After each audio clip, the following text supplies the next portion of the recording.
Baahubali series ఘన విజయంలో రాజమౌళి క్రియేటివిటీకి ఎంత ప్రాముఖ్యత ఉందో బాలీవుడ్ లో ఈ సినిమాను ప్రమోట్ చేయడంలో కరణ్ జోహార్ అనుసరించిన వ్యూహాలకు అంత ప్రాముఖ్యత ఉంది.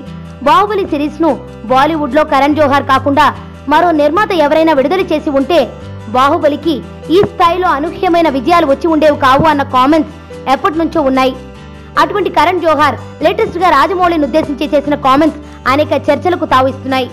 ఇండియన్ ఫిల్మ్ ఇండస్ట్రీ కొత్త సూపర్ స్టార్ రాజమౌళి. ఈ దశాబ్దం ఆయనకే దక్కుతుంది. భవిష్యత్ తరాలకు ఆయన ఆదర్శంగా నిలుస్తారు అంటూ కరణ్ జోహార్ బాలీవుడ్ మీడియా సంస్థకి ఇచ్చిన ఇంటర్వ్యూలో కామెంట్ చేశాడు. దీనితో ఈ కామెంట్స్ పై ఇప్పుడు లోతైన చర్చలు జరుగుతున్నాయి. ఇప్పటి వరకు ఎంత గొప్ప దర్శకుడికి రానంత పేరు రాజమౌళికి వచ్చినా ఆయన తీసిన బాహుబలి సినిమా ఇంకెంత గొప్పదైనా ఈ మూవీ ఘనత అంతా ఈ సినిమాలో నటించిన నటీనటులకు ఇవ్వకుండా కేవలం రాజమౌళికి మాత్రమే చెందుతుంది అనడం ఎంతవరకు సమంజసమన్న కామెంట్స్ వస్తున్నాయి. ఆడియన్స్ కి కనిపించేది హీరోనే గనుక హీరోనే సూపర్ స్టార్ అని కొందరు వాదన. తమిళ దర్శకుడు శంకర్ ని తీసుకుంటే ఆయన సినిమాలో అద్భుత విజయాలు సాధించిన క్రెడిట్ మాత్రం హీరోకే దక్కిన విషయాలను గుర్తుకు చేస్తూ రోబో సినిమా విషయంలో శంకర్ గొప్పతనాన్ని రజనీకాంత్ ఇమేజ్ డామినేట్ చేసిన విషయాన్ని ప్రస్తావిస్తున్నారు. అయితే దీనికి భిన్నంగా బాహుబలి విషయంలో మొత్తం క్రెడిట్ అంతా ఇప్పుడు రాజమౌళి ఖాతాలకు వెళ్లిపోతోంది అన్న సంకేతాలు కరణ్ జోహార్ మాటల్లో వ్యక్తమవుతున్నాయి అని విశ్లేషకుల వాదన.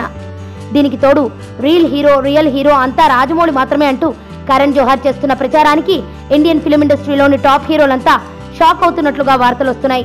అయితే రాజమౌళి మాత్రం ఇలాంటి కామెంట్స్ పట్టించుకోకుండా ప్రభాస్ లేకపోతే ఈ సినిమా లేదు, అనుష్క కాకుండా ఇంకొకరిని దేవసేనగా ఊహించుకోలేను, రానా పడ్డ కష్టం అంతా ఇంత కాదు, శివగామిగా రమ్యకృష్ణ కాక ఇంకెవరు, కట్టప్ప పాత్రలో సత్యరాజ్ మాత్రమే అంటూ కరణ్ జోహార్ కామెంట్స్ ను పట్టించుకోకుండా కామెంట్స్ చేస్తూ ఉన్నా ప్రస్తుతం ఇండియన్ ఫిల్మ్ ఇండస్ట్రీని షేక్ చేస్తున్న బాహుబలి మానియాకు కేంద్ర బిందువుగా మారిన రాజమౌళి రియల్ సూపర్ స్టార్ అనడంలో సందేహం లేదేమో అనిపిస్తోంది.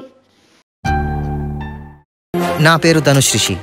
అందరూ ముద్దుగా దరి అని పిలుస్తుంటారు. దేవుడికి నా పైన ఉన్న క్లారిటీ, నా బ్యాడ్ లక్ ఉన్న గ్రావిటీ నాకు చిన్నప్పుడే అర్థమైంది.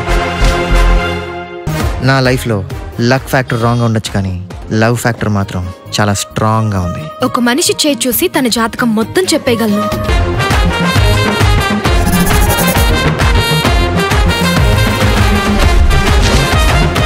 Coming soon.